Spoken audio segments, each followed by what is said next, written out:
Boa tarde, tudo bem? Vou começar aqui o painel. Sejam todos muito bem-vindos a mais um painel da 5ª Semana de Mercado Financeiro PUC-Rio. Sou Pedro Henrique Santana, diretor de produção de conteúdo aqui da Liga. Esse é o João Cotes, associado da Liga, que vai me ajudar a mediar essa conversa. A gente tem o prazer de anunciar o Fernando Carvalho, CEO da QR Capital. E hoje a gente vai apresentar o painel sobre o futuro dos investimentos em criptomoedas. Antes de a gente começar, queria dar alguns avisos. A gente vai estar fazendo algumas perguntas aqui de cima. E, ao final, a gente vai abrir também para a pergunta do público. Então, quem tiver alguma pergunta pode guardar, que a gente vai levar o microfone até a pessoa. E também, no final, a gente vai estar sorteando um livro. O Fernando vai falar um número algum número da lista, e a pessoa vai ganhar o livro. E antes de começar, a gente queria um pouco, Fernando, que você se introduzisse, contasse sua história, trajetória acadêmica e também o que vocês fazem na QR Capital para o pessoal conhecer. Prazer. Bacana. Bom, primeiro, obrigado pelo convite. É um prazer estar aqui com vocês. Tá bom o áudio aí? Para mim está altíssimo aqui. Estão me ouvindo? Bom, a QR Capital é uma holding que investe em negócios na área de blockchain e criptoativos. Ela foi criada em 2018, então é uma empresa super jovem. A primeira negócio da holding foi a QR Asset, que é uma gestora de recursos que foi criada no momento em que a CVM passou a primeira orientação ao mercado sobre a possibilidade de fundos 555 alocarem recursos em criptoativos. E esse foi um momento em que nós, um grupo de investidores que já investiam em cripto há alguns anos, entendeu que seria possível criar um produto regulado para que se levasse o investimento de criptoativos para um público mais amplo. A gente sempre acreditou que faltava, no Brasil, veículos regulados para investimento em criptoativos. Então, quando isso aconteceu, a gente entendeu que era o momento ideal, dentro de um framework regulatório mais seguro, para criar esse tipo de produto. Foi quando a gente decidiu criar do zero a gestora. Ela foi constituída ao longo do ano de 2019. E, em fevereiro de 2020, a gente lançou o primeiro fundo, que foi o primeiro fundo do Brasil a ter 100% de alocação em criptoativos para investidor qualificado. De lá para cá, a gente trouxe outras inovações. A gente lançou o primeiro ETF de Bitcoin listado no Brasil, na América Latina, o QBTC11, é o ticker.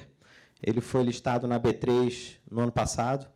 A gente lançou também o primeiro ETF de Ethereum da América Latina.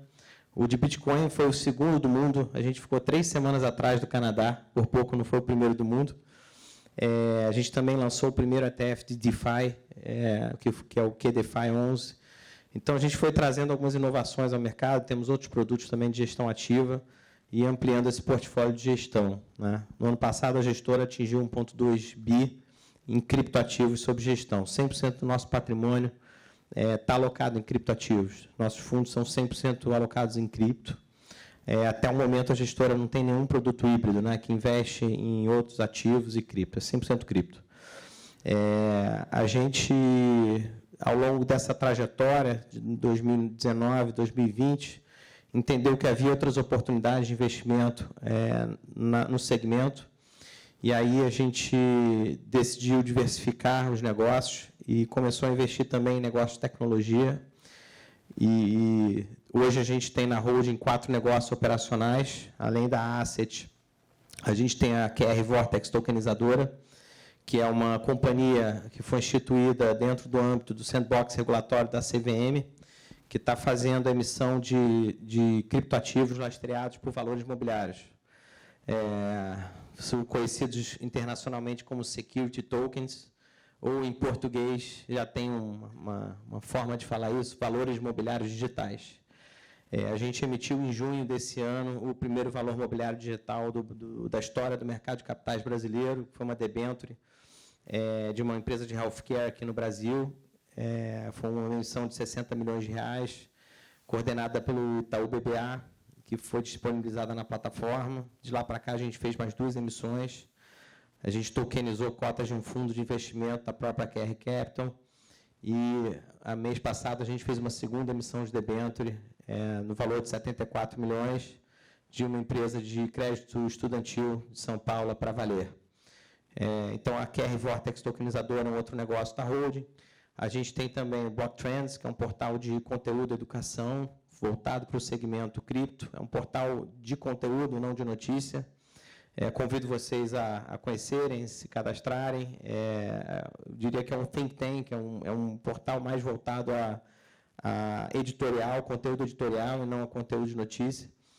E a gente tem também a Rispar, uma participação na Rispar, que é uma plataforma de empréstimo com colateral em Bitcoin. Então, a gente basicamente está fazendo emissão de CCBs com operações de empréstimo com colateral em Bitcoin, gerando uma carteira com yield super atrativo.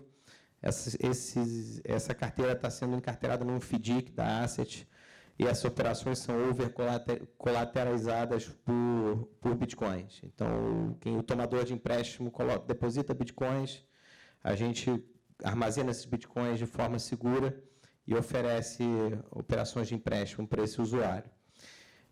A gente também teve uma participação minoritária na Foxbit, que é a segunda maior exchange do mercado brasileiro. A gente decidiu fazer um exit dessa posição no início desse ano. E, bom, acho que, em resumo, essa é a história da QR Capital. Eu sempre costumo dizer que um ano no mercado cripto são mais ou menos 5 anos em qualquer outra indústria, né? Então, estou contando a história de 3 anos, mas parece que são 15, né? Em qualquer outra indústria é muito rápido, né? Tudo acontece muito rápido. Bom, me apresentando, né? Comecei falando da empresa. A minha trajetória anterior à QR Capital foi uma trajetória em multinacionais de FMCG. Eu trabalhei em diversas companhias multinacionais. Minha formação acadêmica, eu sou formado em administração, fiz MBA na University of Pittsburgh, nos Estados Unidos. Trabalhei em grandes companhias como British American Tobacco, Mondelez, L'Oréal, Johnson & Johnson, e conheci os criptoativos em 2015, através de uma pessoa da PUC, um acadêmico aqui da PUC, professor Luiz Felipe Carvalho, que por acaso é meu irmão. Ele, inclusive, continua vinculado aqui da PUC. Sempre digo para ele que ele mudou a minha vida, né? Porque me apresentou o Bitcoin mais ou menos em 2014 e eu fui muito cético no início. Primeira vez que eu escutei falar sobre o Bitcoin, eu falei, o que é isso, essa moeda digital? Qual o lastro? Aquelas perguntas que eu respondo todos os dias até hoje, eu fiz para ele na época. E fui buscando mais informação, fui estudando, fui tentando entender, e ele foi me convencendo que era muito mais do que uma brincadeira, muito mais do que uma novidade vazia, e era uma rede descentralizada que era uma grande revolução tecnológica. E em 2015 eu comprei o meu primeiro Bitcoin, meus primeiros Bitcoins, a um valor extremamente atrativo. Em 2017, eles explodiram de preço. Naquele momento eu entendi que tinha alguma coisa muito grande acontecendo ali. E foi um momento que eu realmente decidi ir um pouco mais a fundo e estudar esse segmento. Fiz um curso em Oxford sobre esse tema. Em 2018, eu efetivamente decidi me dedicar full time a esse assunto. E a QR Capital, basicamente, é uma sociedade entre entusiastas de cripto e profissionais muito experientes no mercado financeiro tradicional. Entre os sócios aí temos grandes nomes aí do mercado financeiro tradicional, que entenderam aí o potencial dessa tecnologia também muito cedo e decidiram se associar à companhia e se juntaram aí à sociedade. Muito bom. Muito bom, Fernando. Bom, como você sabe, então, criptomoeda é um tema que vem ganhando popularidade ultimamente, mas ainda é um conceito muito complexo para a maioria das pessoas. Eu gostaria que você explicasse brevemente o que são criptomoedas, por que investir nelas e o que é a tecnologia de blockchain. Bom, acho que a definição de criptomoedas, eu gosto até de usar outra palavra, que são criptoativos, né? É uma definição muito ampla. Existem diversas taxonomias, né, para definir o que é um criptoativo. E eu prefiro, aqui, como a gente está num fórum aqui brasileiro, eu prefiro usar a taxonomia da Anbima, né, que é a taxonomia, vamos dizer, oficial do mercado brasileiro. A Anbima faz 2 classificações, né, para dizer o que é um criptoativo, e ela classifica em utility tokens e proxy tokens. tá? Os utility tokens são criptoativos que que não representam outro ativo, ou seja, são ativos que são ativos em si mesmo, né? E os proxy tokens são criptoativos que representam outros ativos, tá?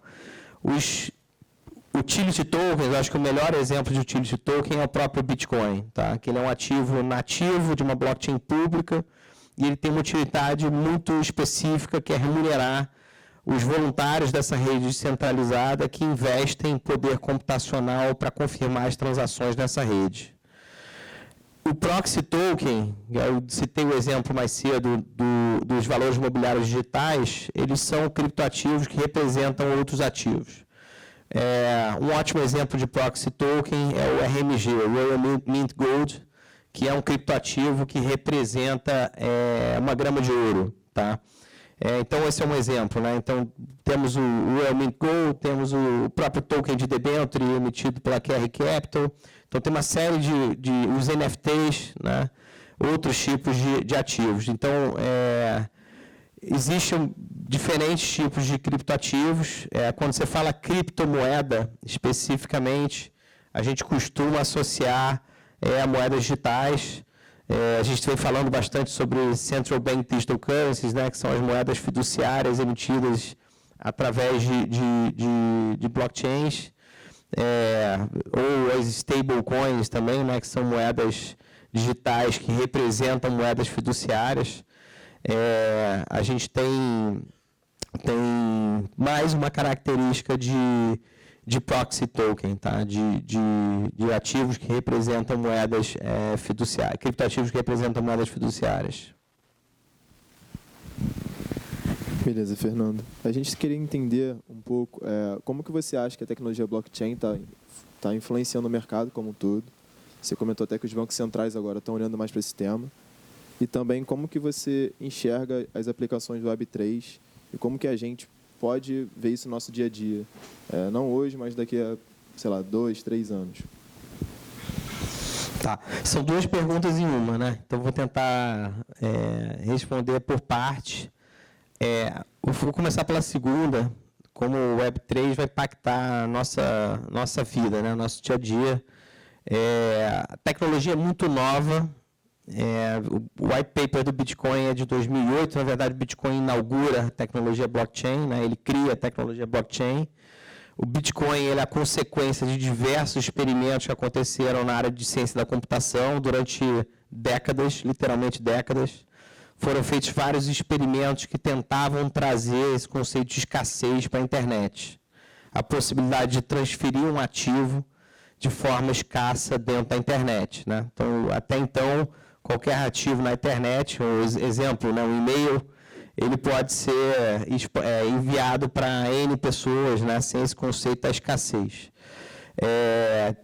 Diversos experimentos, Go, Dishcash, etc., não foram bem sucedidos até que foi criado o Bitcoin em 2018. Então, a tecnologia que completa agora 14 anos, na verdade, o white paper é de 2018, o primeiro bloco foi minerado em 2008, o primeiro bloco foi minerado em 2009, né? Então, a tecnologia completa 13 anos agora, muito recente.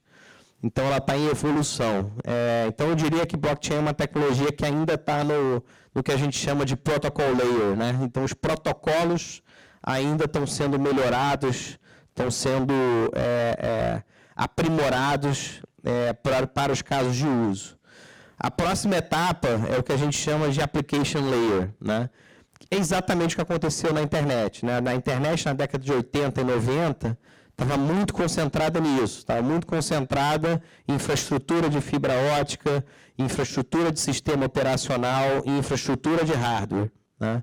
E aí depois a gente passa a ter as aplicações, né? Começam a aparecer os programas, né? Começam a aparecer os aplicativos, né? E isso começa a acontecer agora, muito recentemente, na Web3. Começa a aparecer os primeiros, que a gente chama de DApps, né? Decentralized Applications, né?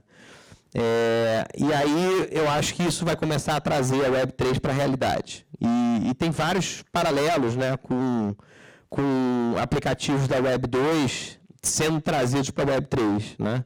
Modelos de negócio da Web 2 sendo transformados em Web 3. Eu acho que isso está acontecendo de uma forma muito acelerada.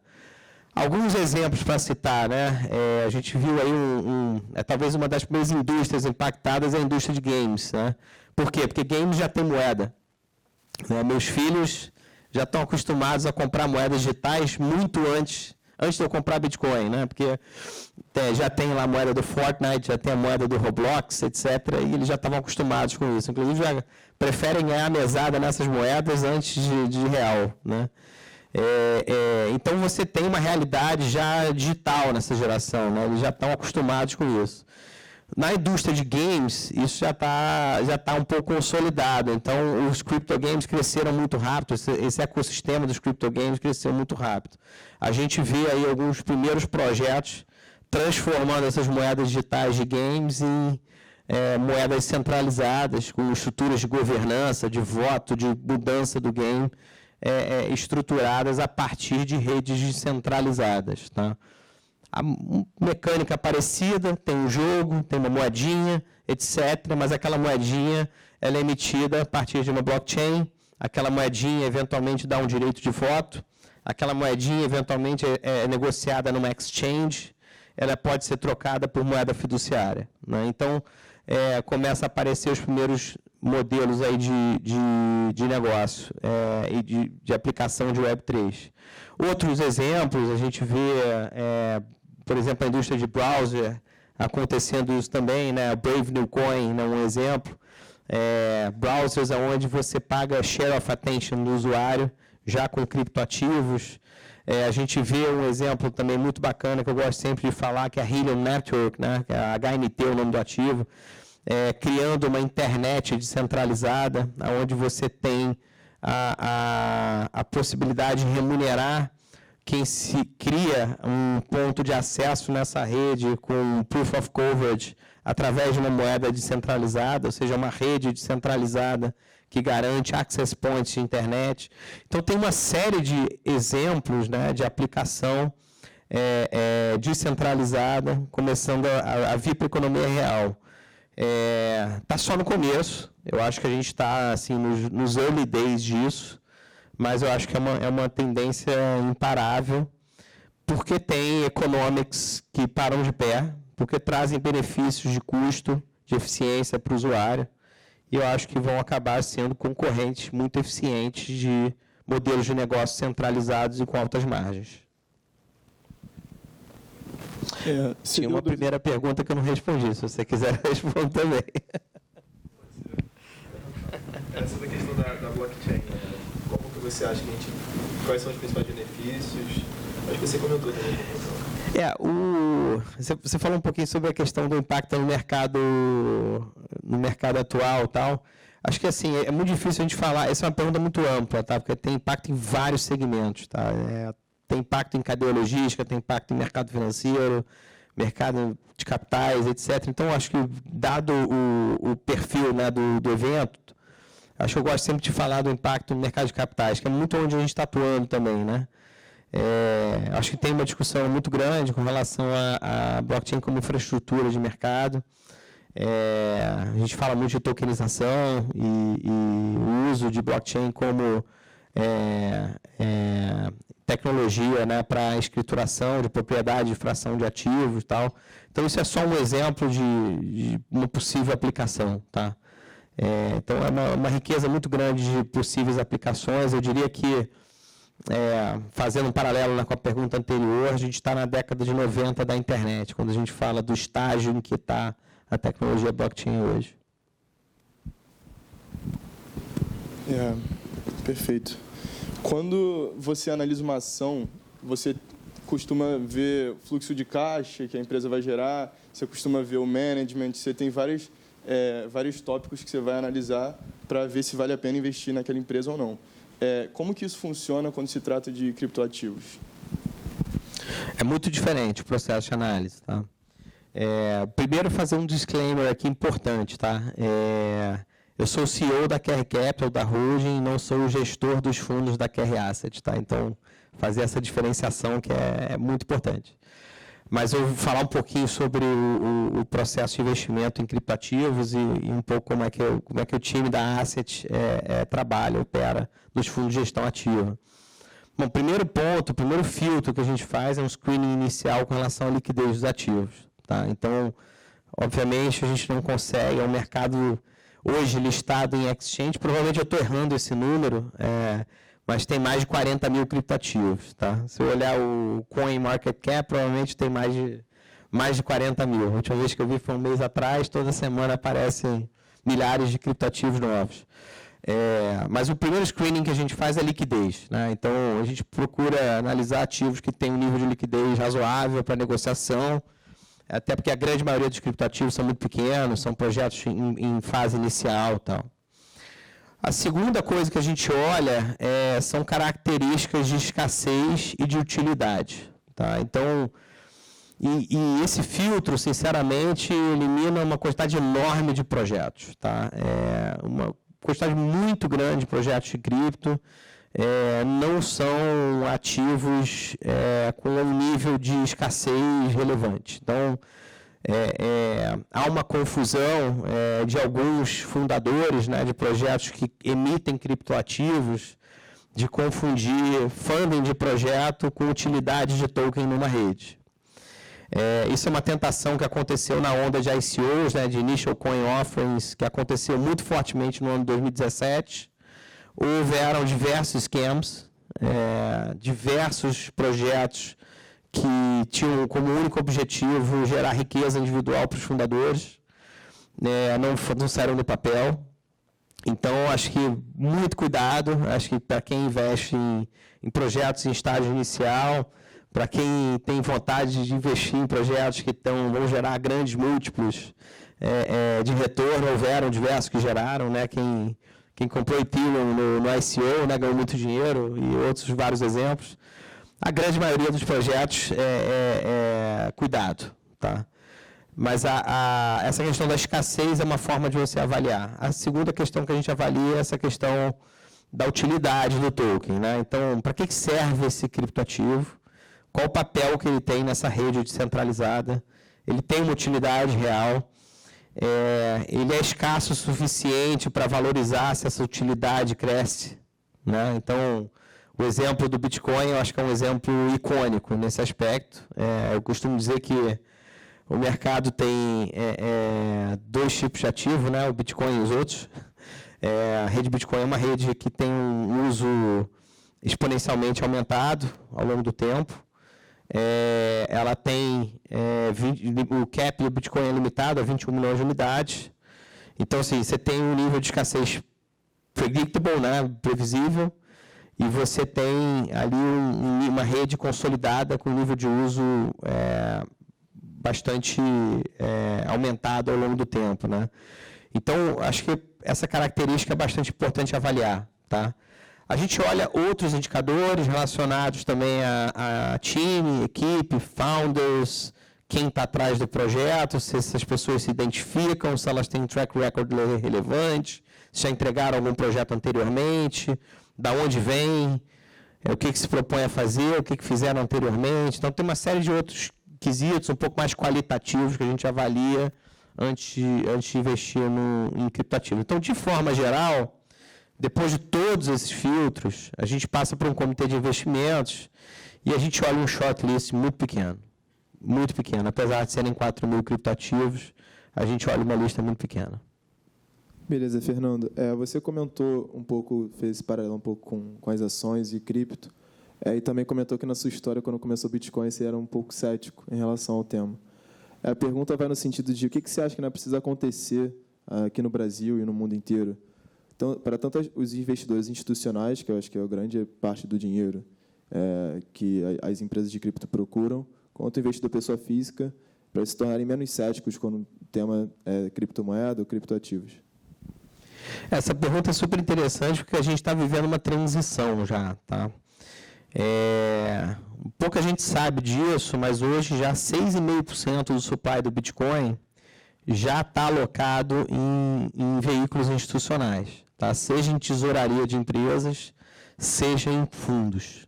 Tá? Então, acho que isso Isso é uma informação super relevante, porque há 3 anos atrás esse número era irrisório, né? A gente vê grandes gestores hoje já abraçando a tese, né, de criptoativos dentro das suas estratégias de alocação. A BlackRock, recentemente, inclusive, foi um dos grandes gestores, né, que anunciaram o uso de criptoativos dentro de uma estratégia de diversificação em seus portfólios. Então, eu acho que a gente está vivendo uma transição, ainda, obviamente, é inicial, ainda é algo que vai se consolidar mais, mas a gente precisa ainda de uma formalização relacionada à parte regulatória, precisa ainda também de uma infraestrutura de mercado mais robusta, mas isso está acontecendo. Tá? Eu sempre gosto de falar, há 3 anos atrás, a gente, quando estava constituindo, né, os primeiros fundos, na verdade 2 anos e meio atrás, a gente procurou a BNY Mellon, né, para ser administradora dos fundos. E aí a gente bateu lá e eles disseram, olha, guidance global, a gente não pode ter fundo de cripto aqui administrado pela BNY Mellon. E agora a gente está migrando os fundos da QR Capital para essa administradora, né? Então, e esse guideline global mudou, né? Então é uma grande administradora global, etc. Então, assim, a gente tem esse movimento. BNY Mellon, inclusive, está em processo de compra do maior custodiante de criptoativos do mundo.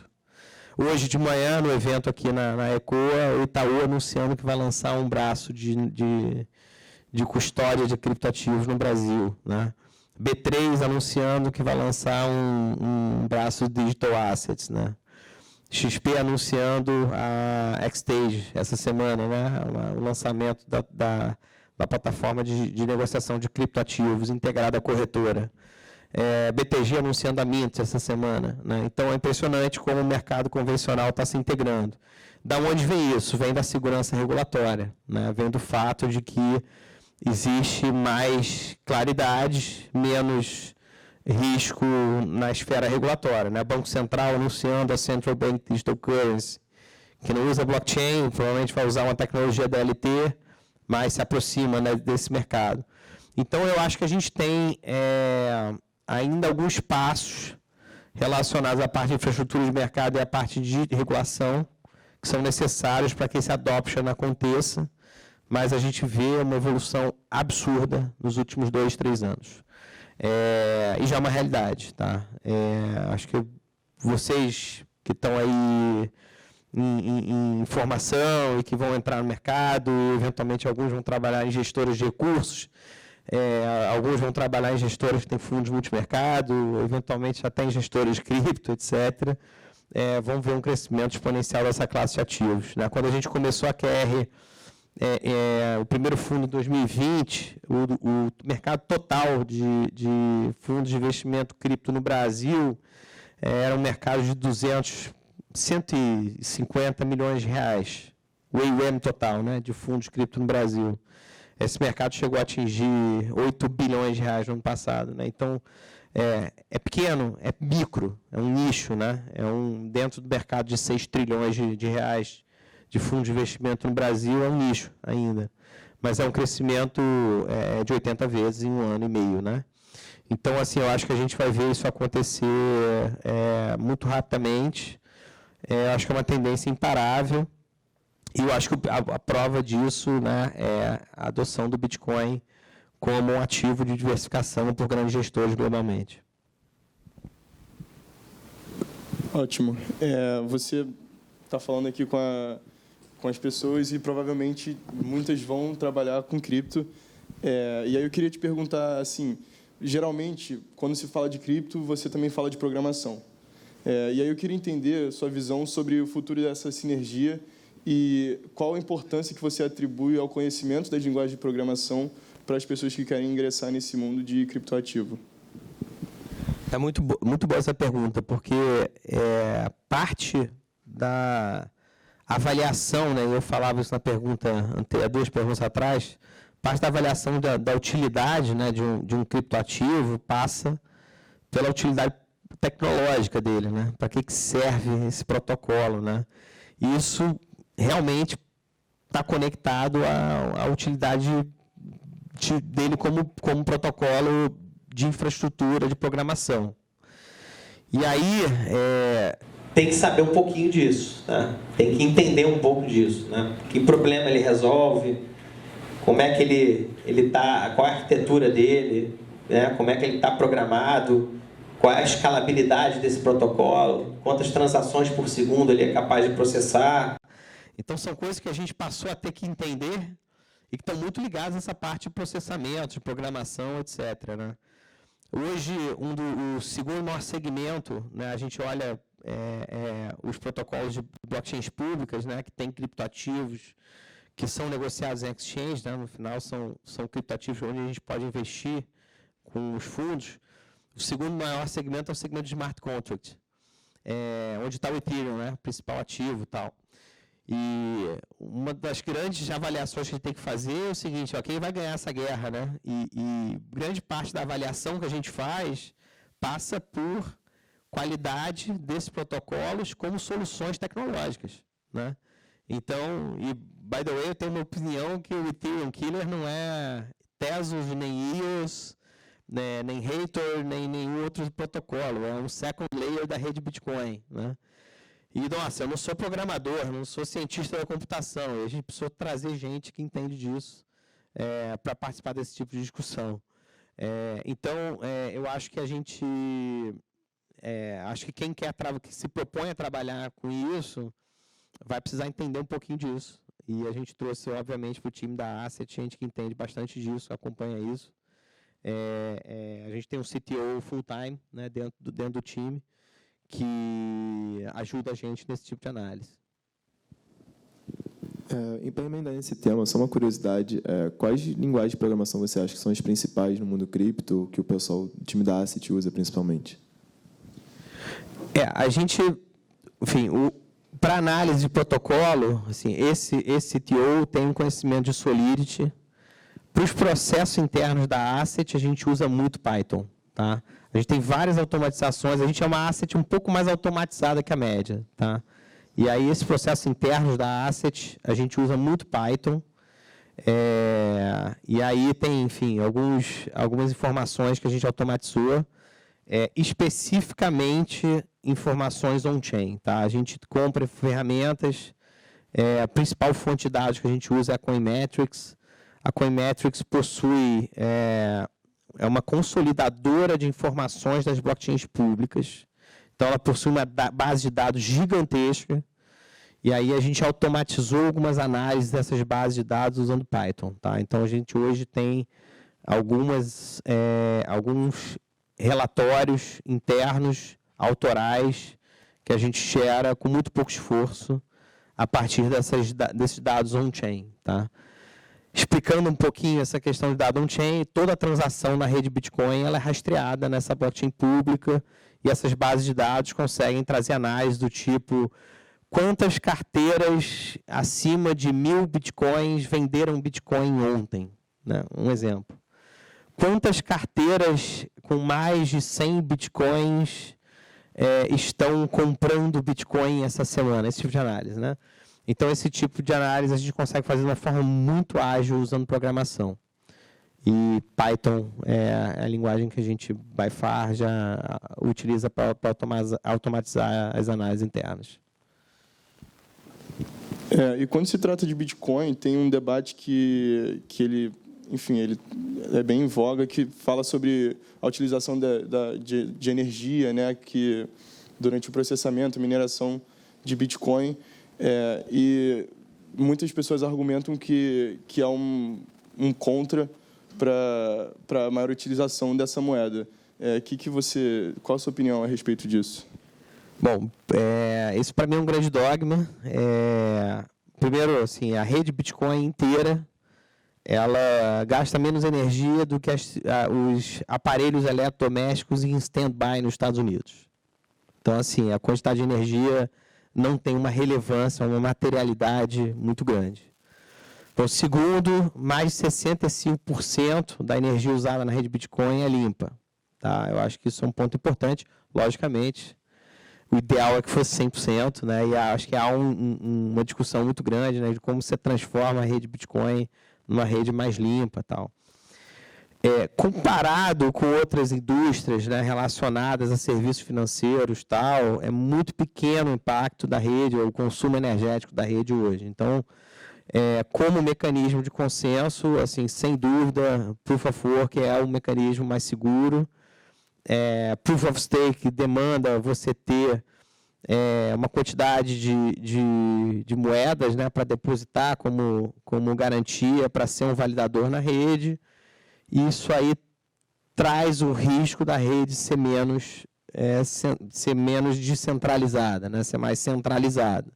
Então, você troca aí a necessidade de ter hardware e ter energia e passa a ter a necessidade de ter dinheiro, ter poder econômico para ser um validador da rede. Então, eu acho que, obviamente, a estrutura de consenso da rede de Proof of Work ela é mais sólida, porque traz essa possibilidade de centralização, e descentralização é segurança, né? Hoje, para alguém desligar a rede Bitcoin, precisa desligar absolutamente todos os nodes da rede no mundo, né? Então, você depende aí realmente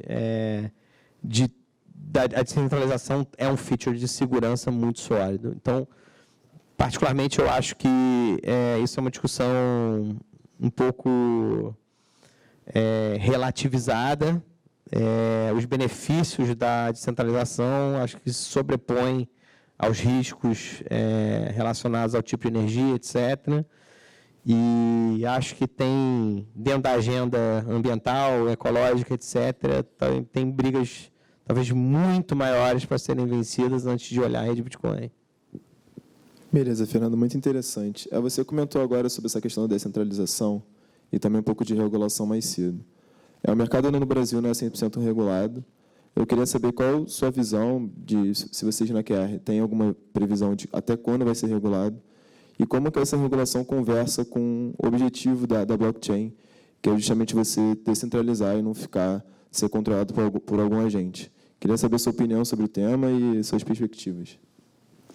Bom, primeiro a gente tem que entender o que é regulação, né? Assim, que esfera a gente está falando, né? Que tipo de regulação? Você tem N reguladores potenciais para criptoativos. Tem regulação na esfera do Bacen, tem regulação na esfera da CVM, tem regulação, autorregulação na esfera da Ambima, tem regulação na esfera da SUSEP, quando impacta modelos de negócio de seguros, tem regulação na esfera legislativa, executivo, etc. Então, assim, eu acho que a gente tem que entender que qualquer tipo de tecnologia que pretende impactar a economia real vai estar sujeito à regulação.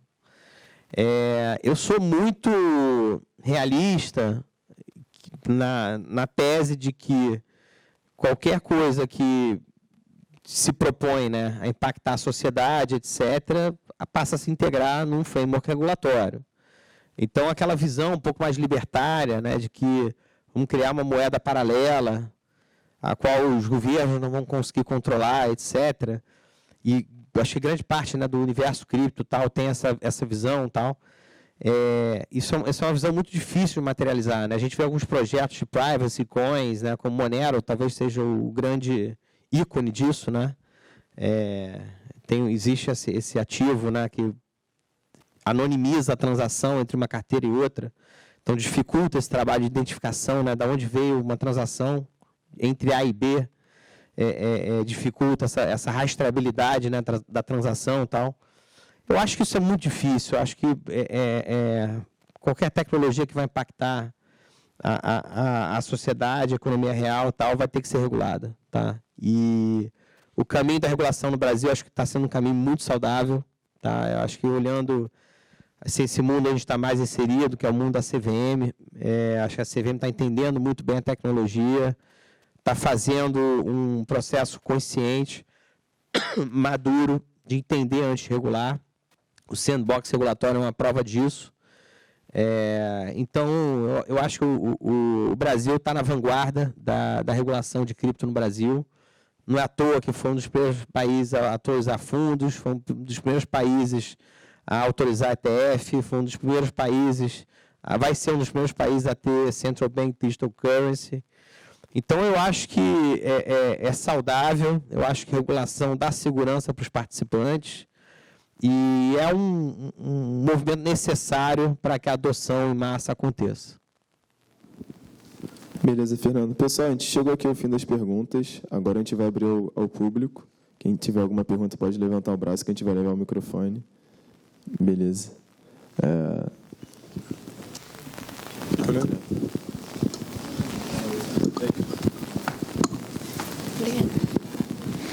Oi, primeiro, obrigada pela palestra, foi muito boa. Segundo, a minha pergunta é mais relacionada a essas CBDCs que você tinha falado, que são as moedas digitais dos bancos centrais. E aí, aqui no Brasil, tem a previsão do Banco Central lançar o real digital até mais ou menos 2024, eu acho. E eu queria saber a sua opinião sobre isso, se você acha que isso vai, de fato, talvez democratizar o acesso às moedas digitais, se isso vai ter algum impacto no nosso dia a dia, ou se isso talvez até tenha um espaço maior, para competir com as criptomoedas. Sua opinião mesmo. Obrigada. Eu acho que vai ser um grande alavancador dos criptoativos. Já foi falado, né, acho que publicamente, pelo presidente do Bacen, esse assunto. A CBDC, o criptoreal, né, o real digital, o nome que se dê, né, vai ser um layer de liquidação, não vai ser uma moeda para micropagamento, né? Então, assim, já está super claro a posição do Banco Central que o micropagamento vai continuar acontecendo na esfera do PIX ou do SPB, né? Então, cria-se um novo layer de settlement, de liquidação, que é mais tecnológico e que vai se criar a possibilidade de construir modelos de liquidação mais modernos. E aí, em cima do real digital, vão se construir a possibilidade de criar ambientes para liquidação com smart contracts, DeFi, toda essa construção do futuro, né, do ambiente de blockchain, né? Então, para onde vai isso? São ilimitadas as possibilidades, né? Realmente, o real digital vai viabilizar realmente a aplicação dessa tecnologia. Eu acho que o Banco Central está dando um passo bem consciente, né, com relação à possibilidade desse real digital ser interoperável. Então, não quer matar os protocolos de blockchain pública, muito pelo contrário, vai dar para construir com Ethereum, vai dar para construir com outros protocolos de blockchains públicas. Ele não está travado em termos tecnológicos e ele vai estar aberto a conectar outros tipos de smart contracts ou de outros tipos de modelos de negócio nesse ambiente de liquidação, né? Então, é muito interessante no papel. Eu acho que o Bacen está muito acelerado em querer tirar isso do ambiente de conceito para um ambiente de prova de conceito ou de teste, né? E já tem uma primeira leva, né, dentro do LIFT, do Laboratório de Inovação Financeira e Tecnológica do Banco Central, que são 12 projetos, se não me engano, aprovados para fazer testes, né, em cima do real digital. Eu acho que é uma curiosidade muito grande de ver isso acontecendo e várias ideias interessantes saindo ali do papel, né, assim, possibilidades de liquidação automatizada, contratos de empréstimo com liquidação automática, desburocratização de algumas operações financeiras, uma série de coisas. O que eu acho muito legal, assim, talvez a aplicação mais legal do real digital é essa possibilidade de você trazer para o contrato inteligente ferramentas financeiras que hoje são analógicas, né? É super bacana isso. Acho que é legal vocês lerem um pouco sobre isso, estudarem um pouco isso, porque é uma tendência que vai acontecer. É muito, muito, muito rica essa área. Assim, é uma área que... respondendo a tua pergunta, né, isso atrapalha as criptomoedas? Não. Muito pelo contrário. Isso aí fortalece as criptomoedas.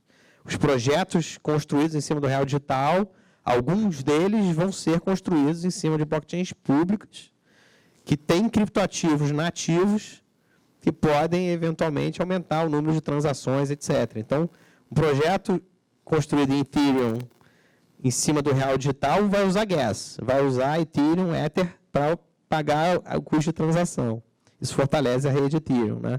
Então, eu acho que, de forma geral, é uma notícia muito positiva para os criptoativos. Todos os projetos de CBDC estão acontecendo no mundo. Obrigada. Boa tarde. Primeiro, muito obrigada pela palestra. O Bitcoin, você citou que é muito seguro e muito se dá pela quantidade de computador que está rodando e pelo incentivo da mineração. E tem uma quantidade X de Bitcoin que podem ser minerados. Eu queria saber, uma vez que for alcançada essa quantidade, qual vai ser o incentivo das pessoas deixarem seu computador ligado no sistema? Passa-se a remunerar o minerador somente com custo de transação. Obrigada. Nada.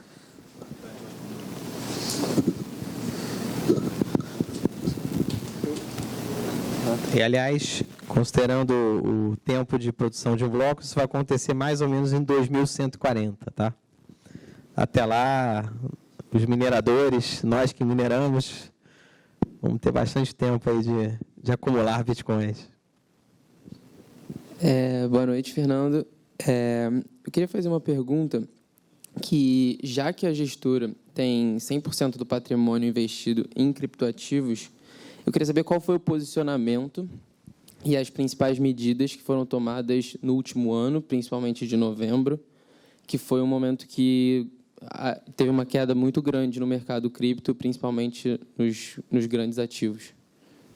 Perdão, para mim ficou um pouco baixo. Você pode repetir a pergunta um pouquinho mais alto, por favor? Claro. Já que a gestora investe 100% do seu patrimônio no mercado de criptoativos, eu queria saber qual foi o posicionamento e as principais medidas que vocês tomaram no último ano, principalmente de novembro para cá, que foi um momento que teve uma queda muito grande no mercado, principalmente nos grandes ativos. Ano passado a gente teve uma performance muito boa contra o Bitcoin nos produtos de gestão ativa. Tá? Nosso principal produto de gestão ativa conseguiu, na cota líquida, superar o Bitcoin em mais de 70%. Tá? Então, a gente teve uma geração de alfa real, basicamente por identificar ativos que superam o Bitcoin em performance ou por ter posições em caixa em momentos de queda mais acentuada. Tá? Esse ano a gente está gerando alfa também, menos do que no ano passado, mas tem uma geração de alfa contra o Bitcoin. O que a gente fez de ação assim, mais relevante? Acho que primeiro a gente entende que há formas de você gerar yield no mercado cripto que não é somente com produtos long. Tá? Esse ano a gente lançou 2 produtos que não são long, né? Então a gente tinha um portfólio ou long biased. E esse ano, muito recentemente, a gente lançou um primeiro produto não long. Tá? Então é um produto que explora oportunidades de investimento no segmento cripto não relacionadas a simplesmente estar alocado em criptoativos. E a gente lançou um FDIC. Tá? Esse FDIC basicamente compra aquela carteira de CCBs da Rispar, né? Então, são operações de empréstimo com colateral em Bitcoin. Então, um produto de crédito que explora essa carteira aí de empréstimos com colateral em Bitcoin. Então, o que a gente vem fazendo, né, em termos de diversificação de passivo na gestora é buscar explorar essas oportunidades. A gente tem um terceiro produto que foi recentemente registrado na CVM, que é um produto ilíquido para investidores profissionais, que é um FIP de mineração. A gente falava na pergunta anterior, né, mineração é um segmento também muito, muito rentável, acíclico, porque o minerador, dentro de um nível de competitividade, de custo de energia, ele consegue ter um retorno financeiro positivo, né? Então, também a gente está trabalhando essa diversificação em produtos. Tá? Perfeito, obrigado.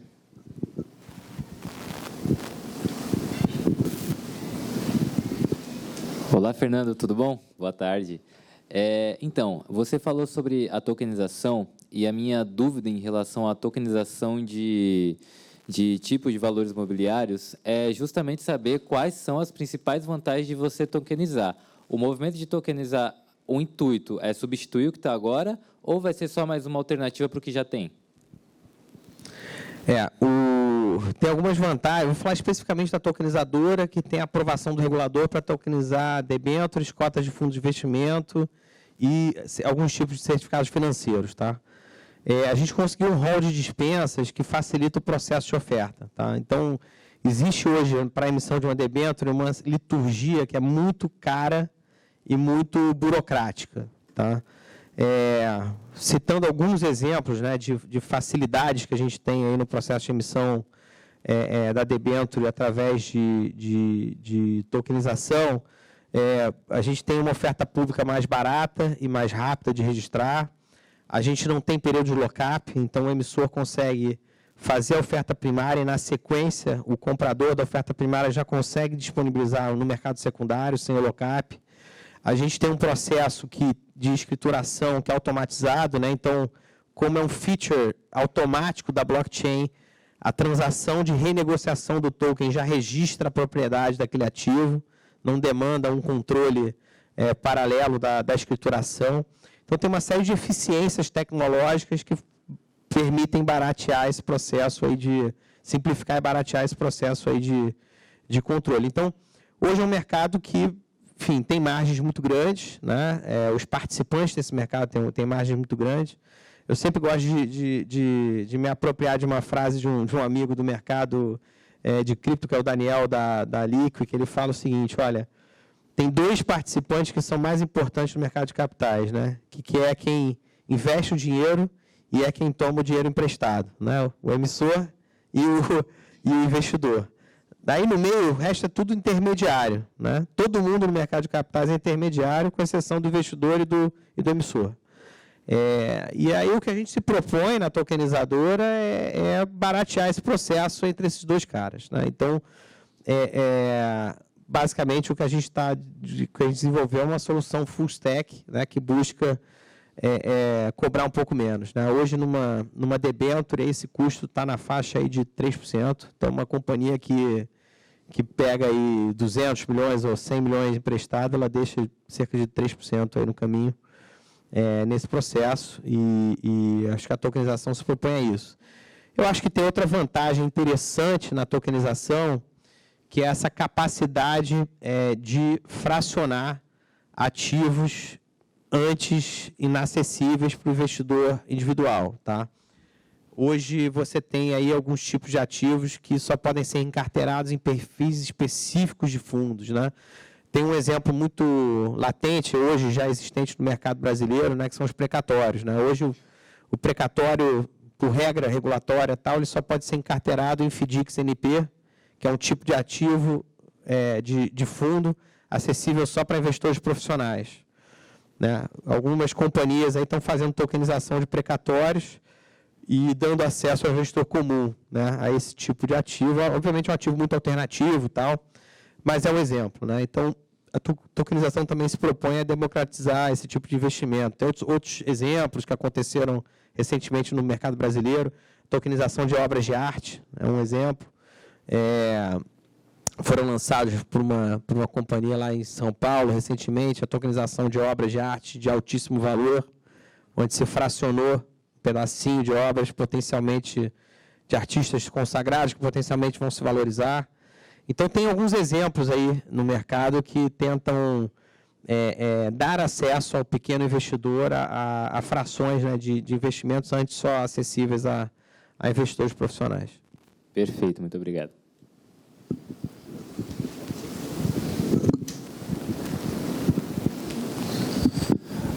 Boa tarde. Você falou que existem milhares de criptomoedas e, justamente, junto com a Bitcoin e a Ethereum, se, na sua opinião, tem alguma terceira criptomoeda que não é tão falada, mas tem tanto potencial quanto. E eu tenho uma segunda pergunta, que é em relação às NFTs, que todo mundo viu que cresceu exponencialmente, mas acabou tendo uma baita de uma desvalorização, e é isso. A primeira pergunta eu vou ter que me abster de responder, porque realmente assim, é uma pergunta que acontece com frequência, mas, enfim, eu não posso dar investment advice de ativo individual assim, de forma geral, obviamente, a gente identifica projetos promissores, dá uma lida na carta mensal da Asset, tenta pegar dicas lá no nosso portfólio dos fundos de gestão ativa, mas eu não posso indicar ativos individuais. Com relação a NFT, é uma tendência muito interessante. Enfim, acho que até falando um pouquinho de NFT, que é um tema muito rico. Só para... Acho que se todo mundo não conhece, se todo mundo conhece, desculpa, mas eu vou falar rapidamente o conceito, né, do Non-Fungible Token. São os tokens que são não fungíveis e que são basicamente representação de ativos únicos, né? Os NFTs, eles são uma aplicação que eu acho que veio para ficar. A gente vai ver muitos projetos de NFT acontecendo e tal. Como tudo no mercado cripto, né, aconteceram algumas ondas especulativas no mercado de NFT, onde começaram a se criar ambientes de bolha, né, de negociação de alguns NFTs, onde alguns oportunistas, né, se aproveitaram desse movimento para gerar hype em cima de ativos que potencialmente não tinham aquele valor. Tá? Então, houve um movimento muito forte no ano passado. Muita gente começou a fazer essa operação que a gente chamava de flipar, né? Então, de comprar o NFT no lançamento e vender na sequência com valorizações exponencialmente grandes. A gente teve que segurar uma turma lá na Asset que estava querendo fazer isso, né? O pessoal, não pode, essa tela não pode abrir, não. O OpenSea não pode abrir aqui. A gente teve que bloquear o IP do OpenSea lá muita gente realmente começou a fazer isso.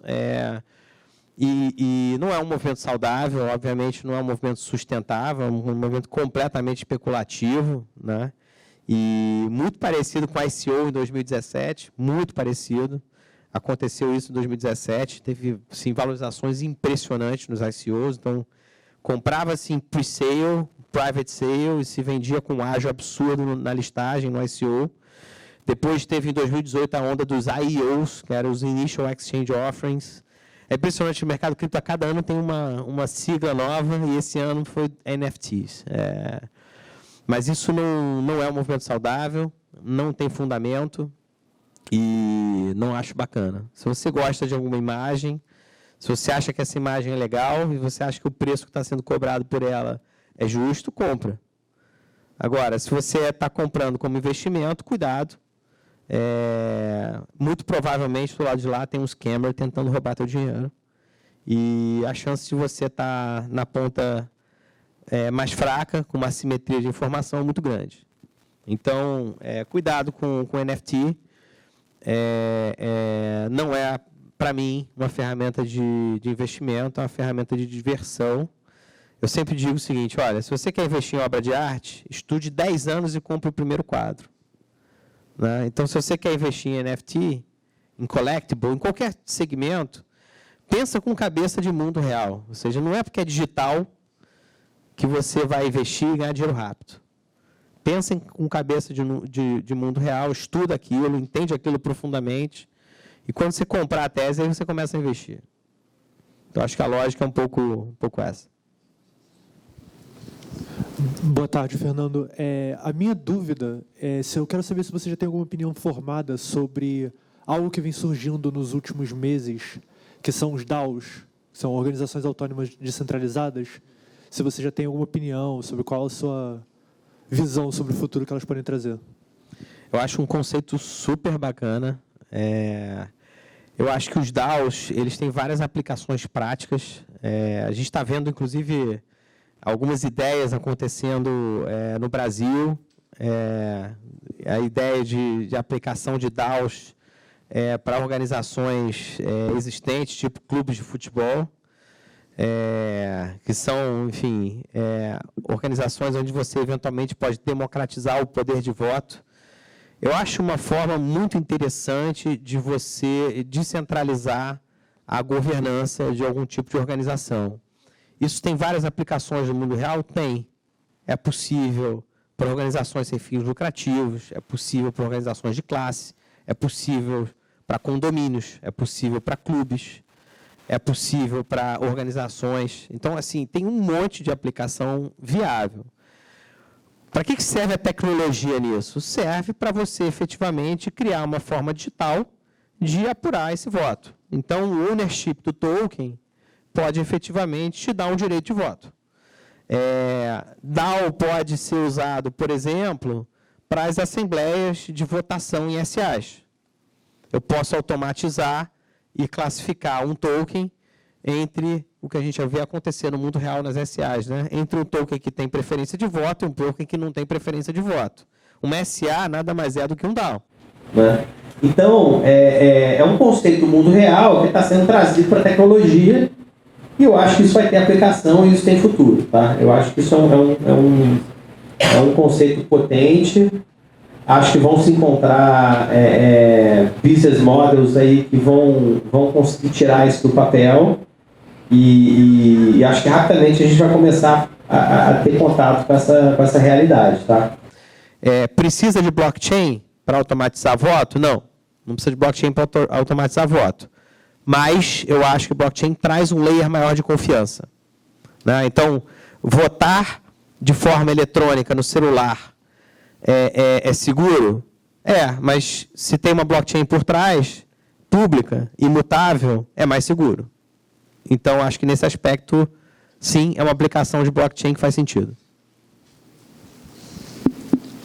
Boa tarde, Fernando. Aqui. Eu tenho uma dúvida em relação ao Bitcoin. Como é que você acha que seria possível fazer pagamentos rápidos com Bitcoin, né, instantâneo, né, essa atualização do Lightning Network? Como é que funcionaria isso? Eu tenho uma dúvida em relação a isso. Legal. Super boa pergunta. A rede Bitcoin em si ela não tem uma performance suficiente para micropagamentos, né? Então o tempo de processamento não atende a esse caso de uso. E aí se desenvolveu essa solução second layer, que é a Lightning Network. Super promissor, que está acontecendo na Lightning. A Lightning ela está crescendo muito, então está tendo um movimento aí muito rápido, né, de expansão da quantidade de confirmadores, né, na Lightning. Ainda é uma coisa incipiente, em desenvolvimento inicial, tal, mas existe um modelo econômico para remunerar, né, os confirmadores, e acho que isso aí vai ser uma coisa que vai crescer. O que é o grande destravador, né? O que é o grande trigger para o crescimento da Lightning? Mais pessoas quererem ter o Bitcoin como moeda de guarda, né? Então, mais empresas, mais pontos de venda, etc., autorizarem ou terem o Bitcoin como um meio de pagamento.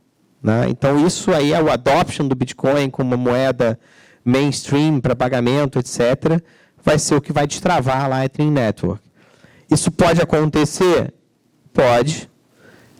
Acho que tem alguns países com experimentos em andamento, né? Eu acho que El Salvador talvez foi um grande ícone disso, criou inclusive uma carteira governamental para micropagamentos em Bitcoin, tal. Mas assim, eu acho que vai ter uma curva um pouco longa, tá? Eu acho que o Lightning ele vai demorar ainda um tempo, porque esse adoption das pessoas guardarem Bitcoin, dos pontos de venda aceitarem Bitcoin como pagamento, eu acho que ele é um adoption um pouco mais longo. Assim. Eu acho que existe um hábito muito arraigado de uso da moeda fiduciária, então as pessoas terem uma referência de preço em BTC e tal, ainda acho que é uma coisa um pouco distante. O que a gente vê andar um pouco mais rápido são os meios de pagamento aceitarem Bitcoin com uma integração que converte fiat em fiat, né, em moeda fiduciária instantaneamente. Pouca gente sabe, mas hoje uma máquina de Cielo aceita pagamento em Bitcoin com QR Code. Mas isso não é Lightning. Isso é uma conversão instantânea, extremamente spreadada. Então, se o spread é absurdo, se tem um preço muito pouco atrativo para o cara que tem Bitcoin usar, isso aí já está acontecendo, assim, mas efetivamente um ponto de venda aceitar uma transferência de BTC, que é o que a Lightning se propõe a fazer. Isso aí eu acho que vai ter uma curva assim, bastante mais longa, mas é promissor. Assim, os entusiastas maiores, os maximalistas tal, acreditam que isso é algo que vai acontecer no momento em que o Bitcoin for mainstream, vai ser uma realidade. Obrigado. Boa tarde, Fernando. Primeiramente, é um prazer estar aqui, é uma honra poder estar escutando essa palestra. Você comentou sobre os smart contracts, né? É algo que assim, me chama muita atenção, porque parece ser uma maneira muito eficiente de você assegurar as transações, né? Protegendo os dois lados. A pergunta que eu queria fazer é se você enxerga ou se é possível um aumento, né, de utilização dos smart contracts para outras esferas ainda nesse mundo de transferência de ativo, e se isso poderia significar um aumento de relevância também das criptomoedas na troca de ativos, né, enfim. Tá. Hoje, os dois maiores desafios para a expansão dos smart contracts são escalabilidade e segurança. Escalabilidade, grande parte dos protocolos de smart contracts suportam um número de transações por segundo limitado. Isso faz com que eles travem ou não performem bem em casos de uso de muitas transações por segundo. Acho que um dos casos mais icônicos que aconteceram foi o caso do CryptoKitties na rede Ethereum, né? Foi um caso de um joguinho de NFT que efetivamente engargalou as transações na rede Ethereum. Então, ainda existe dentro do layer de protocolo a necessidade de haver correções e melhorias para suportar, escalar essas transações. A própria as próprias stablecoins, né, potencialmente, se fossem usadas para micropagamentos, seria um grande gargalo para essas blockchains públicas que não são escaláveis. Fazendo aí um paralelo, a rede Visa, né, que é uma rede de micropagamentos, ela suporta algo em torno de 3.600 transações por segundo, né? A rede Ethereum suporta algo em torno de 30, né? Então, assim, é muita diferença. Quando a gente olha a parte de segurança, aí tem um outro desafio, né, que é a própria programação dos smart contracts, né? Então, tem vários casos e aí esse segmento de DeFi que a gente vê crescendo, tal, é muito baseado em smart contracts, né, que é programar a relação entre duas carteiras, mas com uma programação mais complexa, né? O smart contract nada mais é do que trazer uma complexidade na transação entre uma carteira e outra. O Bitcoin nada mais é do que a transferência, registrar publicamente um ledger público da transferência entre A e B. O smart contract traz uma complexidade. Então, ele diz o seguinte, olha, eu vou ter uma transferência entre A e B que vai consultar um oráculo externo e que vai acontecer em 10 vezes, então começa a trazer complexidade nessa relação entre carteira A e carteira B. Isso é o smart contract. Nessa programação do smart contract pode haver erros, né, de programação. E aí você tem um problema de segurança. Programação é algo feito por um humano, né? Então, assim, é uma relação lógica que pode ter falhas, né? Pode ter breach, etc. Então, aí tem realmente uma coisa que está sujeita aí a ter mais robustez, etc. Tem várias, obviamente, iniciativas, ideias, né? Então, vamos fazer uma espécie de homologação dos smart contracts comprovadamente seguros, né? Os nanocontracts. Uma espécie de App Store, onde eu digo o seguinte, olha, esse smart contract está blindado, ele está amplamente testado e ele está certificado para esse caso de uso. Ele pode ser usado, né? Então, tem uma série de iniciativas. Então, escalabilidade é uma discussão que está super em linha, e aí tem ideias de second layers, a própria rede Ethereum tem N second layers, Polygon talvez seja um dos mais famosos, tal. E rede Bitcoin também tem second layers em desenvolvimento, DGB é um second layer de tokenização na rede Bitcoin, super promissor. E a parte de segurança tem também várias ideias, iniciativas também que vão trazer robustez. Então, eu acho que é uma área que, de novo, é uma tecnologia nova, vai crescer, vai desenvolver e vai sair do papel, vai se consolidar. Certo.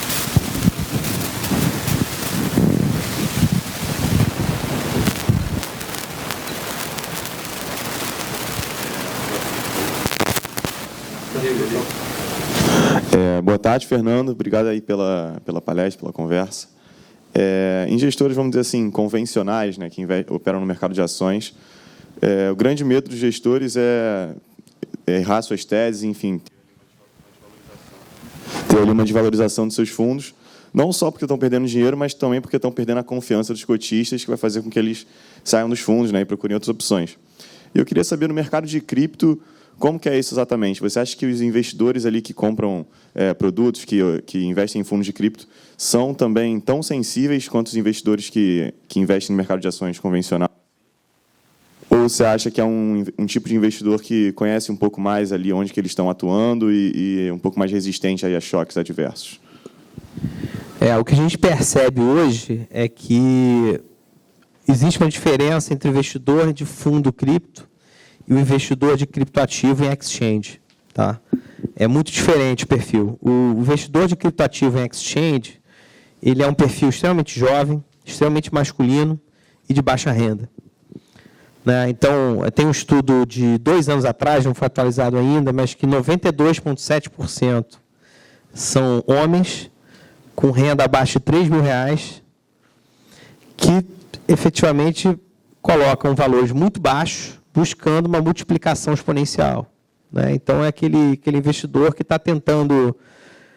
tem um retorno muito baixo em produtos convencionais, então ele fala, poxa, R$ 3.000 eu não vou conseguir muita coisa, vou tentar o 20 vezes em uma classe de ativo de alta octanagem. Né? Então, é mais ou menos isso que o investidor de exchange busca. Né?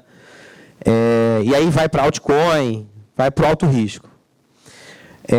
O investidor de fundo de cripto, ele é um pouco diferente. Ele é um cara que investe um percentual pequeno do patrimônio dele e que busca essa alta octanagem no portfólio como um todo. Então, a gente viu, inclusive agora, né, nessa correção de preço do mercado, obviamente, grande parte dos nossos investidores tiveram um ano de 2021 maravilhoso. Né? Então, não podem reclamar da rentabilidade do ano passado e a vol é normal, sabem que a vol é para cima e para baixo, mas tem um percentual pequeno do seu patrimônio e aceitam essa flutuação de preços nesse percentual. Tá?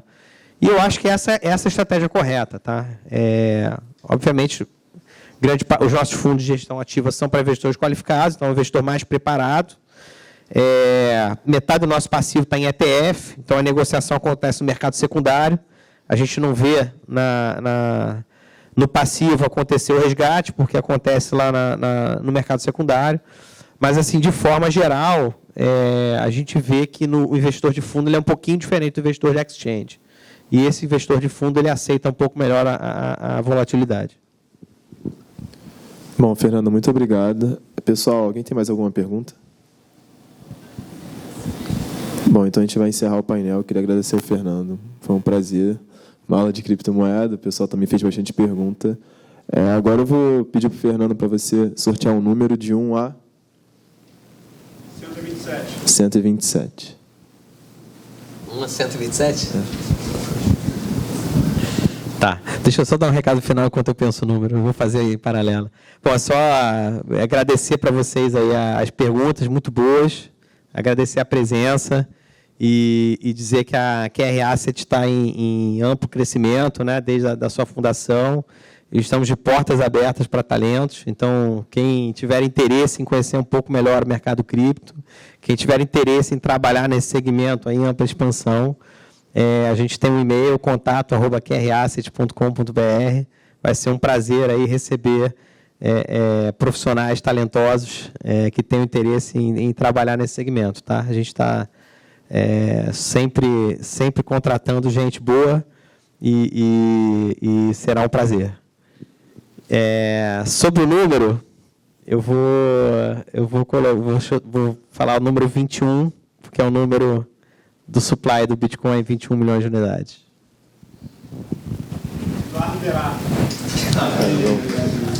Parabéns, Eduardo. Tá aí? Tá ali. Pessoal, é isso. A gente chegou ao fim de mais um painel. Eu queria agradecer ao Fernando mais uma vez. Foi um prazer. Obrigado.